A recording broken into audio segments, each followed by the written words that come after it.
இங்க ஒரு பையன் முயலை பிடிக்கலாம்னு அதுக்காக ஒரு ட்ராப் செட் பண்ணி வைக்கிறான். அங்க ஒரே ஒரு முயல் மட்டும் இவன் பண்றத பாத்துட்டு இருக்கு. அதே நேரம் இன்னொருத்தரும் அட்வான்ஸான ட்ராப்பை வாங்கிட்டு வந்து அந்த முயலை பிடிக்கிறதுக்காக செட் பண்றாரு. இதை பார்த்துட்டு இவனோட ட்ராப்ல ஒரு கேரட் எடுத்து வைக்கிறான். உடனே அவரும் இவனுக்கு போட்டியா ஒரு பெரிய கேரட் எடுத்து வந்து அந்த ட்ராப்ல வைக்கிறாரு. உடனே இந்த பையன் அவனோட பேக்ல இருக்க எல்லா கேரட்டையுமே வெளியில எடுக்கிறான். இவ்வளவு கேரட்டை பார்த்ததும் அந்த முயலும் வேகமா இவன் கிட்ட வரலாம்னு பாக்குது. உடனே அவரு ஒரு பெரிய ட்ரக் நிறைய கேரட் எடுத்துட்டு வந்து இந்த முயலுக்காக போடுறாரு. இந்த முயலும் அதை ஆசையா பார்த்துட்டு இருக்கு. இந்த பையனும் கேரட்டை வச்சு ஒரு பெரிய கேக் ரெடி பண்றான். இந்த வாசனைக்கு இந்த முயல் இவன் கிட்ட வரலாம்னு பாக்குது. உடனே அவர் ஒரு ஹெலிகாப்டர் வர வச்சு அதுல ஒரு பெரிய கேரட்டை கொண்டு வராரு. அந்த கேரட்டை தரையில நிப்பாட்டினதும் அது சரிஞ்சு போய் இவன் செஞ்ச கேக் மேலே விழுந்துருது. இதனால இவன் கடுப்பாகி கேரட்டை வச்சு அவர் அடிக்கிறான். பட் அவரோ ஈஸியா அந்த கேரட்டை பிடிச்சிட்டு அதை திரும்பவும் இவன் மேலே எரிஞ்சிடறாரு.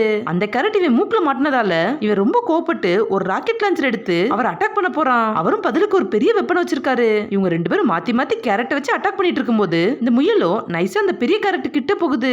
அதை ஆசையா சாப்பிடலாம்னு பார்க்கும்போது அப்போ ஒரு பெரிய கழுகு வந்து இந்த முயலை தூக்கிட்டு போயிருது. இதை பார்த்து அங்க இருந்த ரெண்டு பேரும் இனி இந்த முயல் நமக்கு கிடைக்காதுன்னு வெப்பன்ஸ் எல்லாம் கீழே போட்டுட்டு ஷாக்காயி பாக்குறாங்க.